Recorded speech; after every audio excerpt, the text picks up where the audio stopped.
Okay, so in today's class we're going to be talking about Ireland and the First World War. Looking firstly about Ireland's participation directly in the First World War, and then the kind of political fallout from the Easter 1916 Rising after it had taken place. I want to discuss a little bit about bias first, however, and this is just something. This is something compared to our other talking points. This is something smaller, but I do notice that it does come up sometimes in a couple of ways. Mostly that bias is both a noun and a verb. And students often confuse this and use the noun form of the verb as well. So, for example, there was evidence of bias among jury, and the jury was biased are both correct, but not the jury was biased. And that's actually something I've come across a couple of times, more than a couple of times actually. So just keep that in mind. Okay, so today we're talking about Redmond and the Irish Volunteers. First of all, if you remember, John Redmond initially was not a fan of the Irish Volunteers. In fact, he felt that the Ulster Volunteers had been set up, and that was proof that they were kind of a lawless force, and that by not or forming their own militia, the nationalists were basically claiming the high moral ground. But an Irish volunteer force was founded without his permission anyway. And one, as it grew in size, and two, particularly in the wake of the Curragh Mutiny, when the loyalty of the British Army about enforcing Home Rule in Ireland suddenly became suspect, Redmond began to change his mind. And in early 1914, he had approached Bulmer Hobson, who was the leader of the Irish Volunteers, and he had basically said, if you're not going to put 25 members of the Irish Home Rule Party on a committee for the Irish Volunteers, an executive committee, then I am going to form a separate volunteer body or a breakaway group. Bulmer Hobson was aware of the threat, and he kind of acceded to Redmond's request, and so Redmond, through that, gained control of the Irish Volunteers for the Irish Home Rule Party. Bulmer Hobson himself, however, was actually excluded from the more senior IRB leadership in the Irish Volunteers, and was kind of frozen out as a result. So Redmond had seized control of the Irish Volunteers in June 1914 by doing what I had just said. And then when the war breaks out, the question is Redmond going to support the war effort or not? The UVF, of course, had little option but to sign up for the war effort. And I believe my question is, one of my questions is, well, why did the UVF have little option but to sign up for the war?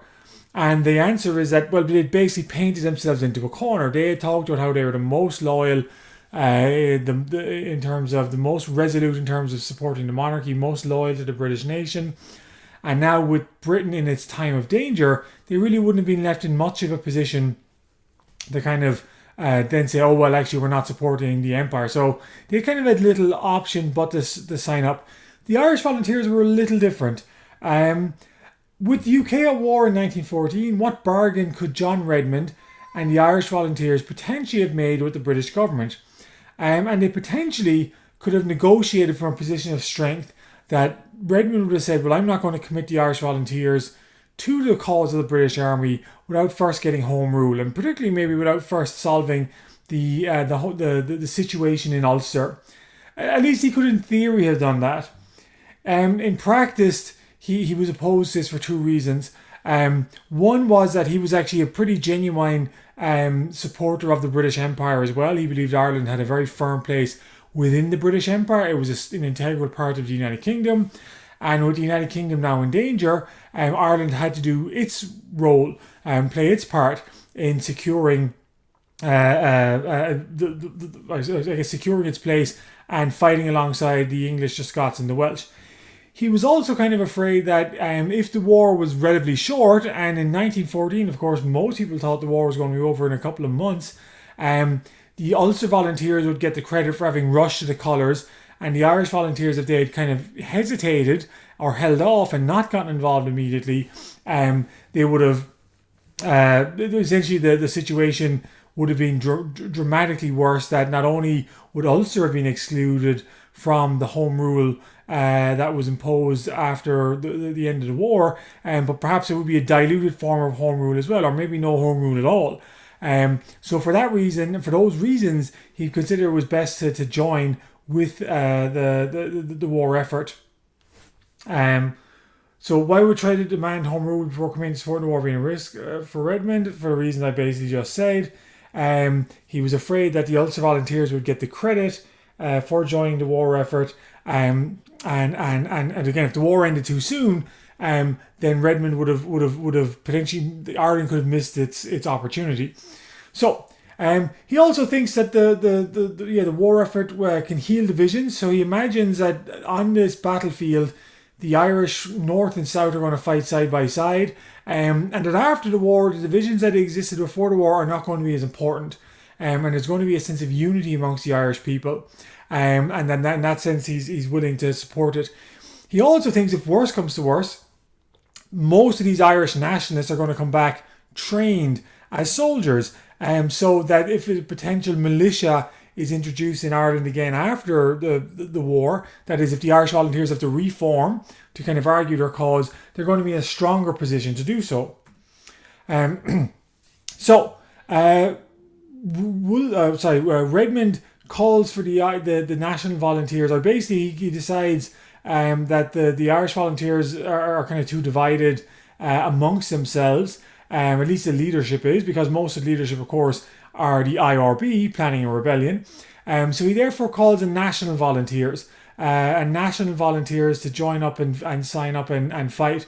And the National Volunteers is about 140,000 men who are committed to supporting the war effort on some level. They're not all going to go fight in France necessarily. In fact, the majority don't, but they are committed to the war effort. And so the volunteers split. The National Volunteers follow Redmond out the door. That's the vast majority of the Irish Volunteers, about 140,000. About 10 or 12,000 or so left behind in the Irish Volunteers. They, of course, are the more extreme or hardline kind of form of nationalists who are not committed to the Irish war effort, who instead aspire, in theory, they are calling for Ireland to remain at home and defend itself. In practice, a lot of these guys are kind of hoping to maybe do something for Ireland, and of course they end up being, a lot of them, the supporters of the Easter Rising in 1916. So that's the end of the Irish Volunteers as a mass unit. It divides between the National Volunteers and only the kind of fragmentary remain in the Irish Volunteers, but they will participate in the 1916 Rising. Okay, recruiting in Ireland. So how many people? So John Redmond, first of all, he makes a speech in Woodenbridge in County Wicklow in 1914. And he's urging all Irishmen to kind of join the cause, and indeed the Irish nation as a whole, to support the war effort. But he's urging Irish men to join the war effort. And you can see the poster here, a call to arms, Irishmen, don't you hear it? Again, this kind of a patriotic appeal that you're Irish and British, and your place is on the front lines. Redmond famously said, "It will be a disgrace forever to our country, and a reproach to her manhood, and a denial of the lessons of our history, if young Ireland confined her efforts to remaining at home to defend the shores of Ireland from an unlikely invasion, and to shrink from the duty of approval on the field of battle of that gallantry and courage which has distinguished our race through its history." So he gives that speech in Wicklow in 1914, and quickly there is a large outpouring of support for the British nation, of course, in general, and for the war effort in particular. And so it's worth bearing in mind that, yes, the streets that will host an independent Ireland in less than 10 years, in 1914 in Dublin and Cork, there were parades full of Union Jacks and people who are eagerly supporting the war effort. So about 200,000 Irishmen sign up for the war effort, although 60,000 of those actually were already in the British military when the war actually began, and so most of those didn't rush to join the war effort. About 25,000 each came from the Irish and Ulster Volunteers, And that, of course, would be far less than their actual overall number. But it's also worth bearing in mind that many of the married men, men with children, men basically were a bit older, and it was one thing to join a militia to march about the country, quite another different thing to go and fight and face the Germans in France. And so really it tends to be younger men who actually sign up for military service. But the older kind of men stay behind and agree to form a kind of local militia that can be of service to Ireland in the case of a German invasion. Why might it be particularly difficult to calculate how many Irishmen fought in the First World War? Well, the biggest difficulty is that what's it mean to be Irish? First of all, it's difficult to kind of count exactly what it means to be Irish. It also means that Irish men who served in the British Army who enlisted in England, or Irishmen who enlisted in the United States, they don't really count, or they're not counted in the numbers as well. So an exact number is kind of hard to give, but about 200,000 is the overall number who sign up, or at least is the conservative estimate. Ireland, doesn't do a huge amount. Well, it is not the most loyal place in terms of recruiting members. Scotland provides 237 recruits per 10,000. By comparison, Dublin and Ulster, the more industrialised areas, or the most urban areas, which do disproportionately represent the military or represent the enlistment numbers. Urban recruiters had more success than rural recruiters. They only get 127. That's compared with about 180, 170 or 180 per 10,000 in London and other English cities. And then, of course, across the United Kingdom, the war effort is less supported in the countryside than the city.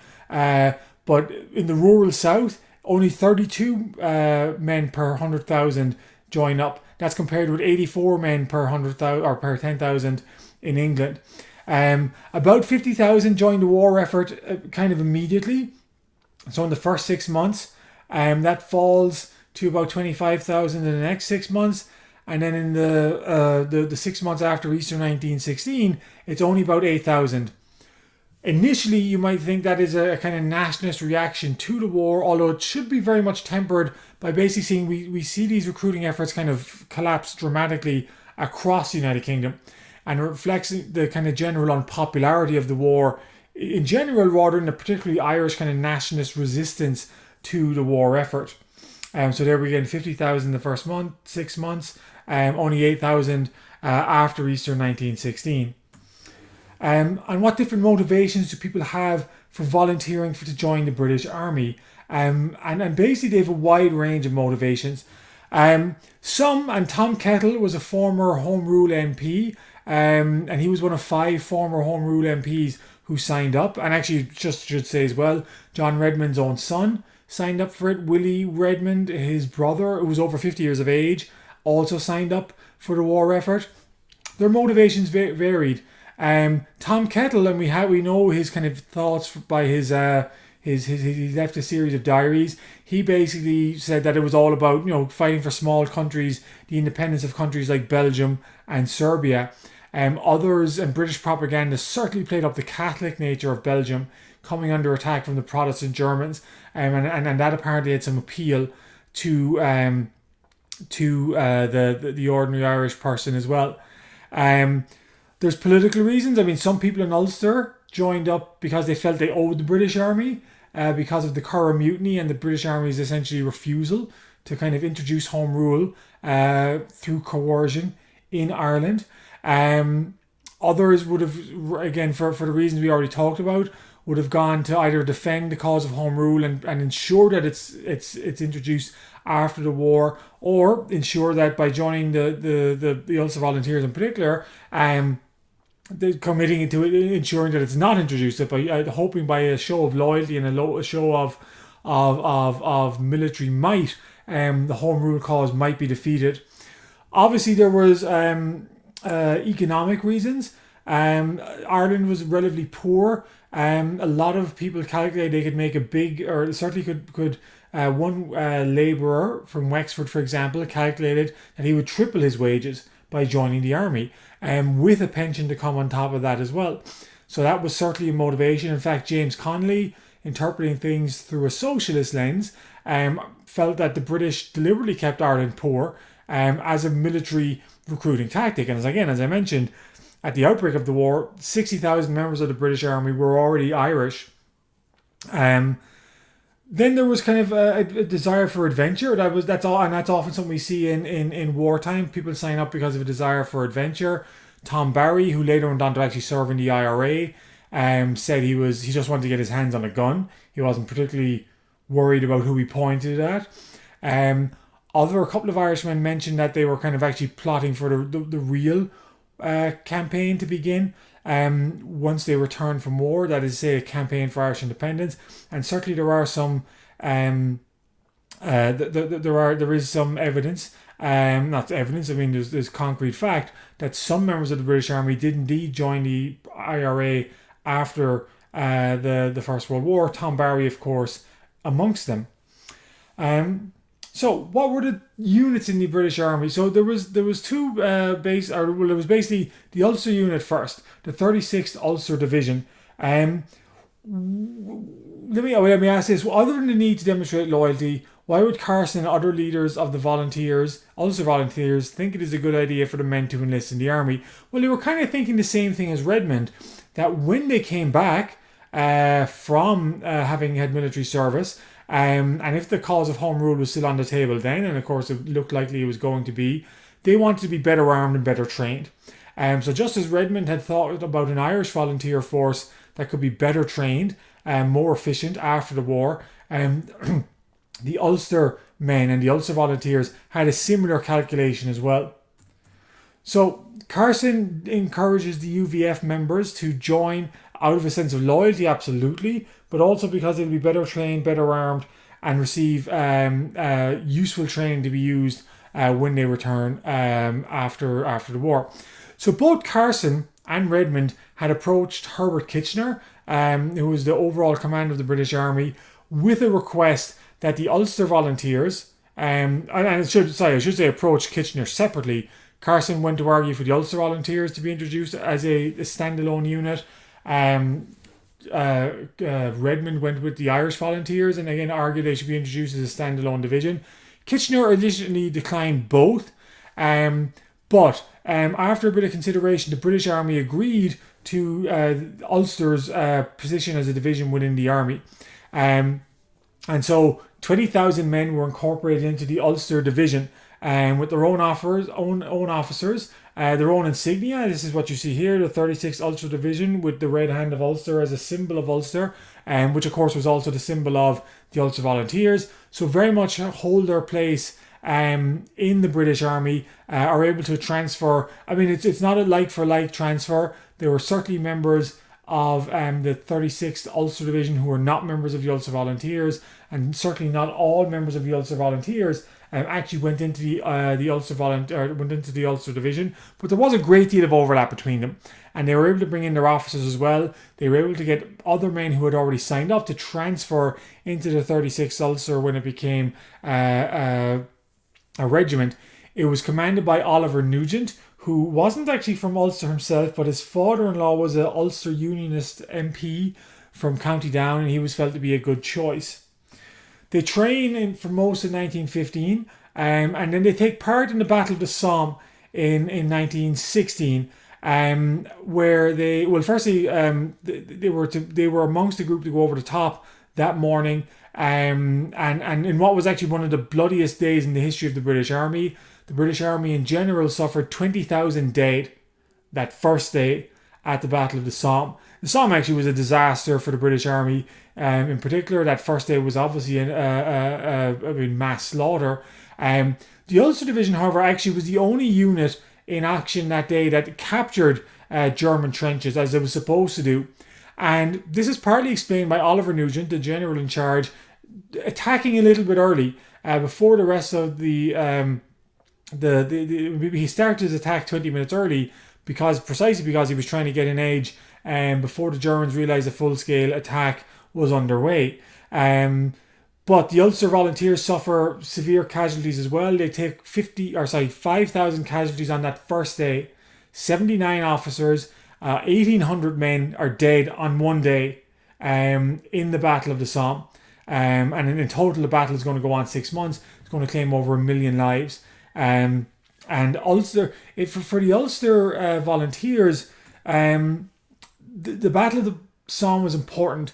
Firstly, it was fought on July 1st, 1916, but under the old calendar, that was the day that the Battle of Boyne, the Battle of the Boyne was actually fought. So there was a kind of unique symbolism to the Ulster Unionists comparing the Battle of the Boyne with the Battle of the Somme. And many of the men went over the top saying no surrender or fuck the Pope or epithets like this that reinforced their kind of unionist identity. And so they kind of contrasted the kind of a loyal sacrifice for king and country and for empire on the part of the Ulster Volunteers, unlike the nationalist treacherous sacrifice of 1916.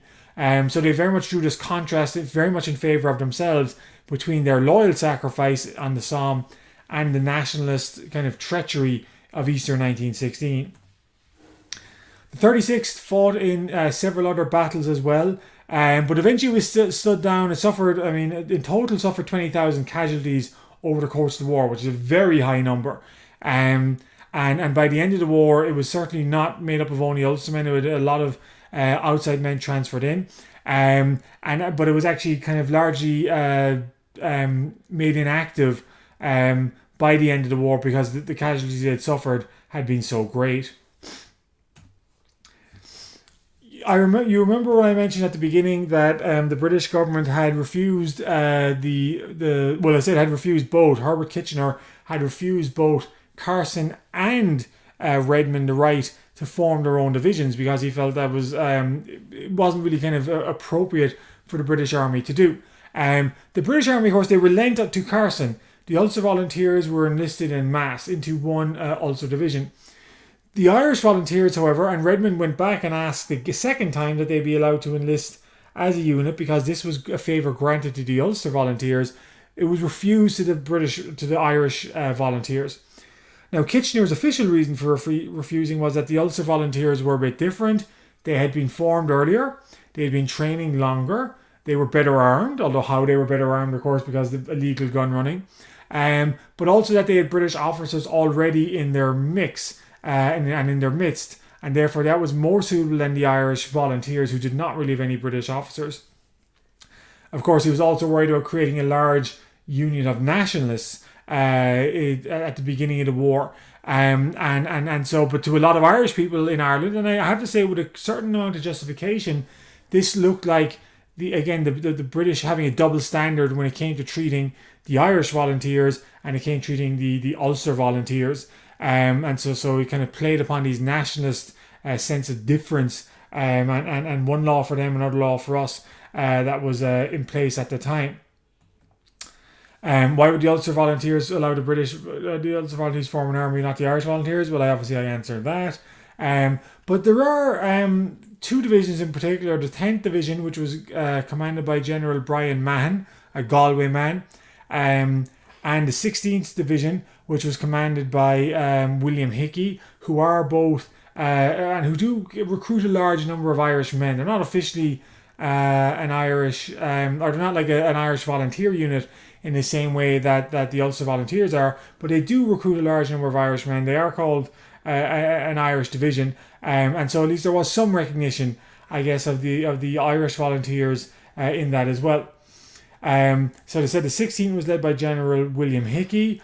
They also suffered at the Somme, the 16th in particular, and they fight alongside the 36th Ulster Division. They fight side by side. In some ways, Redmond's dream kind of materializes, at least in terms of they were fighting side by side at the Third Battle of Ypres in 1917, and particularly they face an action at Langemarck in 1917, where they were ordered to attack essentially a very well fortified German position. The officers who gave the order to attack essentially felt they were murdering their men because they were charging into a hopeless cause. and 1,200 men, about 600 or so on each side, lost their life as a result of that engagement in 1917. Of course, once word of the Easter Rising gets back, what is the reaction of the Irish soldiers? It's mixed, but most nationalists, they have a kind of sense that maybe they have missed the boat or kind of taken up the wrong cause in joining the British Army.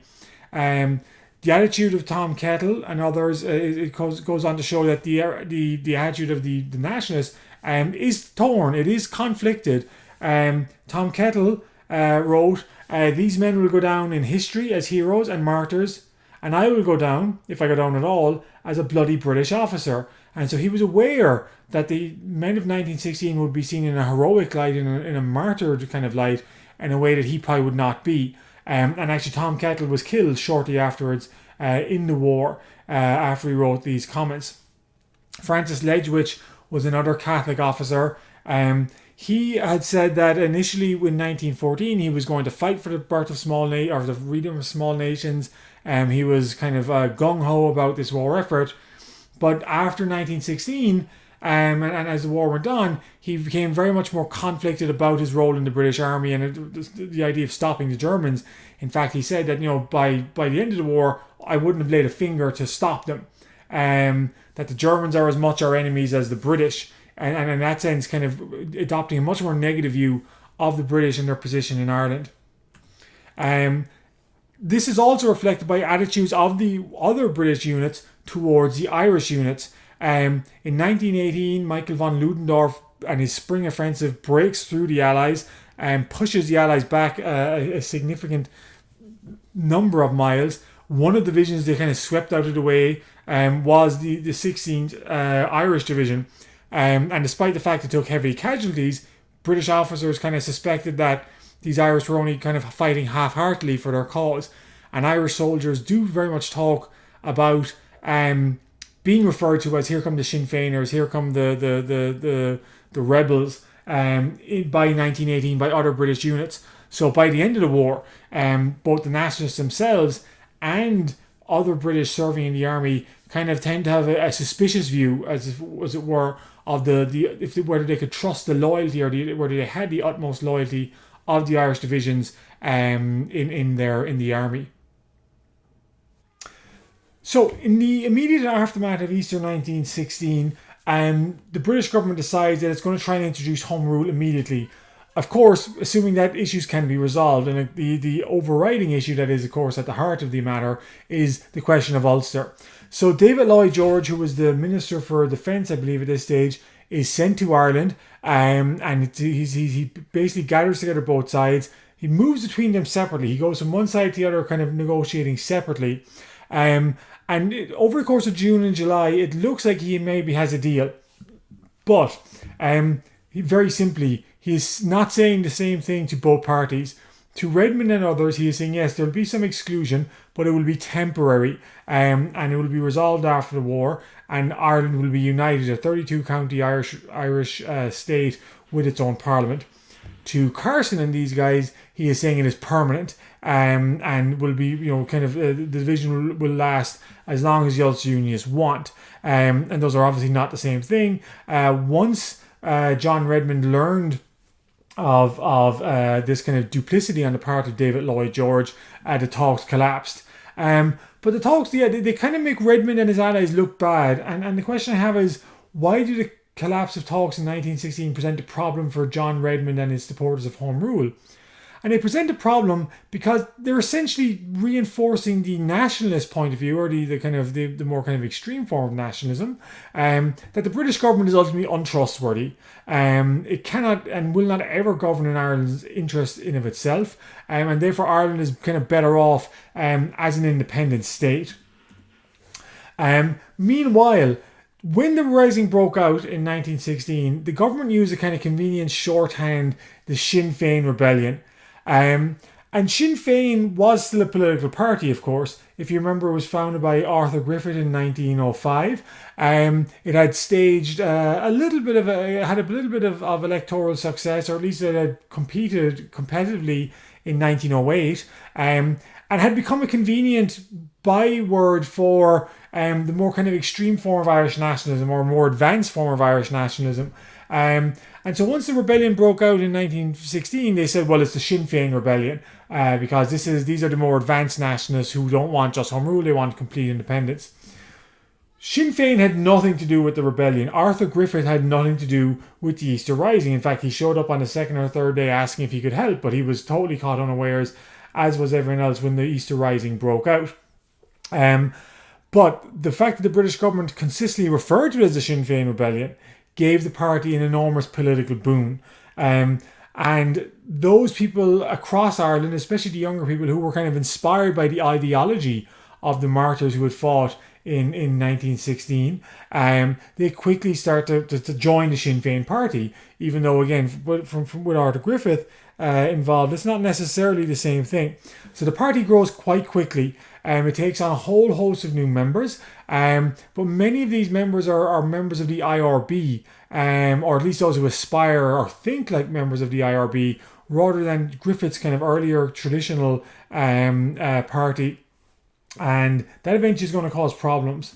In 1917, they fight 4 by-elections. So if you should bear in mind that the British government has not called a general election since 1910, because in 1914 there was a national government in place. It was not going to call any elections and any general election until the war was over, and that was true until the end of 1918.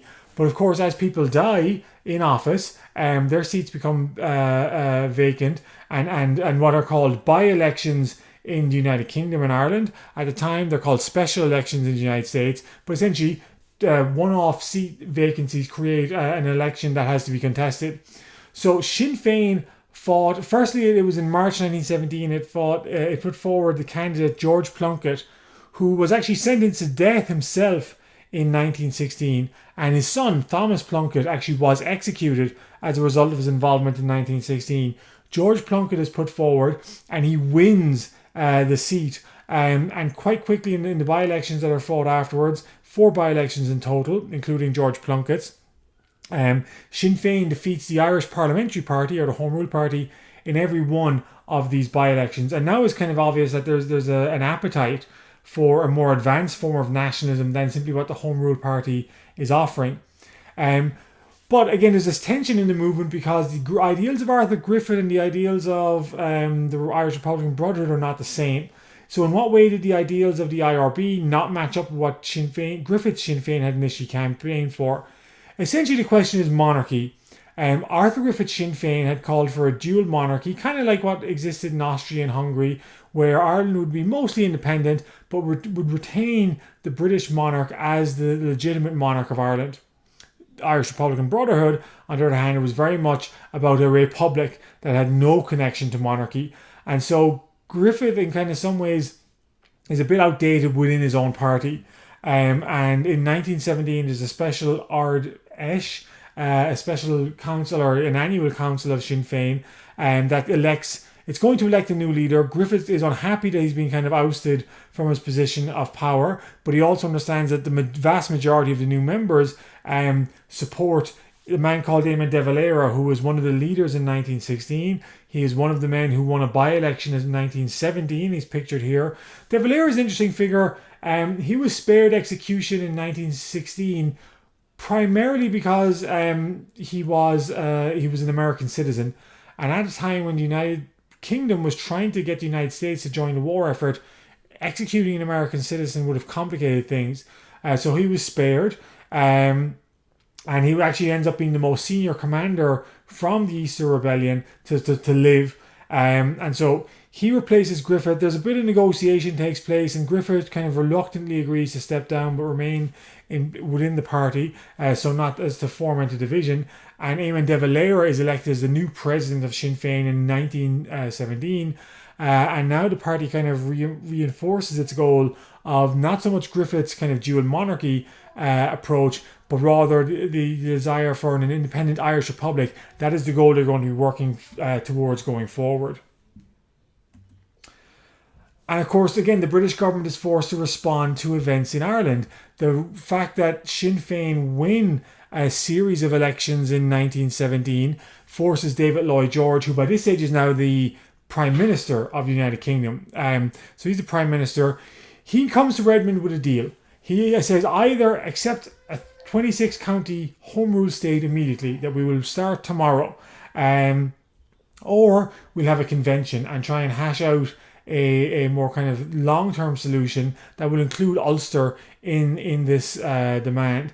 And Redmond, he doesn't really have to think about it too much. He's kind of gone out of his way to argue for a 32 county home rule state, to give up on that now. So he insists on trying the convention format and introducing a convention that will try and, for once and for all, to negotiate a final settlement to the Irish question. Home rulers felt this was their last chance, their last great chance to have home rule introduced before the end of the war. Not that anyone knows when the war is going to come to a conclusion at this stage, but it's starting to feel that it could end in the next year or two. So it certainly invests all its chips into this bargain. The Catholic Church also significantly takes part, sends representatives to this convention. Sinn Féin, on the other hand, do not participate. They are very adamant that their goal is now an independent Irish Republic. They don't have any time for home rule, and so they don't attend. And in that sense, there's something lost to the convention because Sinn Féin don't attend. What about in Ulster? Well, Ulster Unionists ultimately feel that there is not going to be a solution on the question of Ulster. They are adamant that they are going to remain intact with the United Kingdom. No undermining of the constitutional kind of relationship between Britain and Ireland, or at least between Britain and a northern chunk of Ireland. But on the other hand, they're convinced that if they don't show up at the convention and at least act as good faith negotiators, they might get pushed into an Irish Home Rule Parliament against their will. So they kind of reluctantly go along and negotiate. Southern Unionists have a different position, and they are very aware that the door is closing upon them to become a small minority in an Irish Home Rule 26 county state. They want to avoid that at all costs. They are trying, and they're led by Lord Middleton as their kind of leader, to try and come up with a compromise that will keep both sides relatively happy. And so negotiations begin in the middle of 1917, start in July, end of July 1917. By January, it seems a compromise is possible. And there's two major questions that they're trying to negotiate. One, of course, is the question of Ulster. The other one is the question of Irish fiscal independence. How much money, essentially, can Ireland spend for itself, and how will it be tied to the British Exchequer? Broadly speaking, the more freedom it has, the better Irish nationalists like it, the less likely it has appeal to Ulster Unionists, or to Unionists in general. But a compromise seems to be in place, even on the back of the Ulster Unionist question. And what exactly is offered? That's my question for you. What kind of proposal do you think could have been made to ensure that Unionists would not feel like a helpless minority in an Irish Parliament? And the answer is that they're essentially offered extra seats, that they're going to be offered an outsized representation in the Irish Parliament to ensure that no legislation is introduced that goes against their vital interests. And that is supposed to be a kind of a bulwark against Ireland going further than the independence it has been granted already, and deciding upon a more independent path. And it seems, certainly the Southern Unionists are in favour of this. It seems like even the Northern Unionists are about to waver.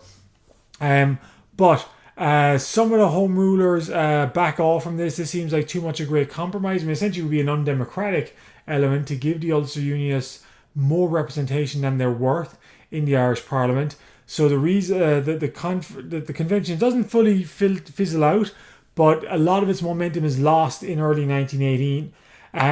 John Redmond himself dies in March. He dies kind of disillusioned with the entire thing. That he had tried for 4 years essentially to negotiate some kind of compromise with Ulster Unionists. Ultimately, they weren't willing to meet him in the middle, and he dies. It looks like the cause of Home Rule may also be kind of at this stage something of a lame duck, and is going to be overshadowed by a more vibrant more advanced, younger nationalist movement in Sinn Féin. Of course, the kind of final death knell for the Irish Convention comes in the conscription crisis it also erupts in kind of March, or around the time that John Redmond dies. The British government had announced in 1916 that it was going to introduce conscription. Conscription for all men under the age of 41 in 1916. That had advanced by 1918 to include all married men up until the age of 51. So really they are talking about conscripting a huge percentage of the British population. The British government, however, does not introduce the same thing in Ireland. And why do you think Ireland is excluded from the rest of the United Kingdom? Well, it's excluded because the situation is just considered too volatile. One, that to introduce conscription would be really kind of messing with a tinderbox of emotions. Even the Irish Home Rulers had argued that, well, you have to wait for an Irish government. I mean, conscription could be a thing, yes, but it should be decided by an Irish government in Dublin, not a British government in London. And so it was never introduced, or at least it wasn't introduced in 1916. But by the spring of 1918, as the British government is going further and further into the well of British manpower reserves, and especially as the British Army comes under an increased offensive from the Germans making their spring offensive, their final push for victory in 1918, the government decides to introduce it into Ireland as well. And that rocks the Home Rule cause. Members of the Irish Parliamentary Party, now led by John Dillon in the wake of the death of John Redmond, walk out of Westminster to organise resistance in Ireland. But in what sense does the Irish Parliamentary Party walking out in Westminster a propaganda coup for Sinn Féin? And it's a propaganda coup for Sinn Féin because Sinn Féin had already said, we're not going to send representatives to London. In fact, the four members of the one by-elections in 1917 had not gone to London, starting with George Plunkett. Their argument was ultimately that we want Irish members to stay home and form an Irish Parliament, with or without the help and the consent of the British government. And that becomes essentially the basis of what Sinn Féin does in 1918. But it was doing it as early as 1917. It was not negotiating with the British government. It was not in Parliament in Westminster. And the fact that the Irish Home Rule Party, the Irish Parliamentary Party, essentially has to adopt their tactics as well, it only served to reinforce the point that ultimately Sinn Féin is right, that the British government will not govern in our best interests until we break away from Britain. An anti-conscription committee was established in Ireland in April. It had representatives from all parties, all nationalist parties I should say, including Sinn Féin and the Irish Parliamentary Party.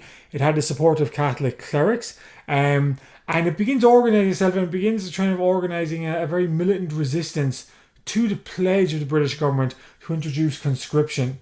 A one-day strike was held in April. Rallies were organised. Thousands of people didn't go to work during that opposition to conscription. Thousands of people did attend these rallies.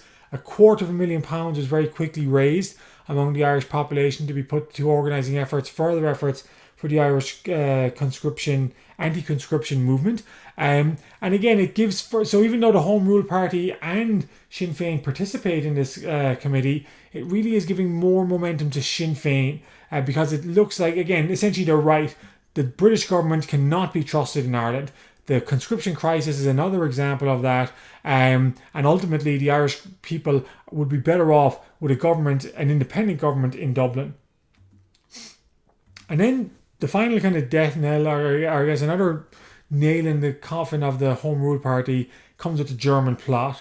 So in April of 1918, the British government arrests a man called Joseph Dowling after he landed on the Irish coast. And initially Dowling kind of gives a fake name, but eventually he admits that he's a member of the Irish Connacht Rangers, which is a British regiment, Irish regiment in the British Army. He was one of the few members who had joined Roger Casement's Irish regiment in 1916. And he argues that, well, basically I told the German government, that I would motivate and help kind of raise anti-British sentiment in Ireland and would replan a rebellion to take place in 1918. But in fact, I was really just saying that to get a lift home. I don't really have any ambitions to get a lift home, because he was dropped home by a U-boat. The Germans had left him off on a beach to make his way home and to kind of agitate the Irish population. So Dowling was adamant there really wasn't a rebellion to take place. But the British government, this is too good an opportunity to pass up. And so it begins talking about a German plot. That is to say, a plot between Sinn Féin and Sinn Féin leadership and the German government to stage a second 1916, if you will, or a second rebellion against British rule in Ireland. And they begin arresting senior members of Sinn Féin. In May 1918, they arrest most of the senior leadership of Sinn Féin, including Eamon de Valera, including Countess Markievicz, including George Plunkett. But most of the Irish population kind of see through this effort for what it is. It's a crude plot, not of the British government, not of the German government and the Irish Sinn Féin representatives, but actually of the British government, that there is no plot. This is a conspiracy designed to kind of undermine Sinn Féin. So the Irish people kind of are willing to see through it, but also it creates a dangerous power vacuum within Sinn Féin. Most of the senior leadership are arrested all in one swoop, and that allows some of the younger men, the more advanced and then frankly the more dangerous men, to come into positions of power a lot younger than they would have, because Sinn Féin's kind of sudden loss of leadership. And amongst the men who are suddenly promoted within the Sinn Féin movement is Michael Collins, a Cork man who is going to go on to be one of the most significant members of the Irish Republican Army during the Irish War of Independence. Meanwhile, the British government is still struggling to get Irishmen to fight in the British Army. What other army could they persuade the Irishmen to fight for? And this was a proposal of a British Army officer called Hay, and he had suggested in 1917-18 that the Irish government or the Irish recruiting efforts instead focus not on recruiting for the British Army, but recruiting to the French Army. That the French Army obviously would be more Catholic. That might be more palatable to Irish people than trying to join up and sign the British Army itself. And the British government kind of hummed and hawed a little bit, but in the end it declined the offer in particular because they were worried that the French government might become much more sympathetic to the cause of Irish independence after the war if a large number of Irish men had signed up. To be honest, it's unlikely they would have gotten a huge response anyway. By this stage, the war is deeply unpopular in Ireland and in Britain itself. So I don't know would it have made much traction, but it was certainly an interesting idea that the British government was considering. Finally, of course, the United States was involved in the war, became involved in the war in 1917, but by 1918, its manpower reserves are beginning to tell. That American units have been trained, they've been shipped across the Atlantic, they're now landing in France. They're beginning to make enough of a difference to the war effort that conscription in Ireland, even though it's introduced in March 1918, it never actually is followed up on. The British government has it on the books, but never actually tries to enforce it. And by the summer of 1918, it's kind of obvious that the Allies are going to win the war. And it's not worth the effort for the British government to introduce conscription in Ireland when essentially by 1918, the summer of 1918, it's becoming more and more obvious that the war is on a one-way track, and that is to a British and American victory. So the question of conscription is kind of dropped. But what has happened is that the political landscape in Ireland in the 2 years since 1916 has shifted dramatically. There is now a much greater kind of demand for Irish independence as opposed to home rule. And once the war ends and once the British government can actually call an election, that difference is going to come manifest. So that's all the time we have for today. I will say thank you very much for listening, and we will reconvene in class and look at what's going to happen in early 1919.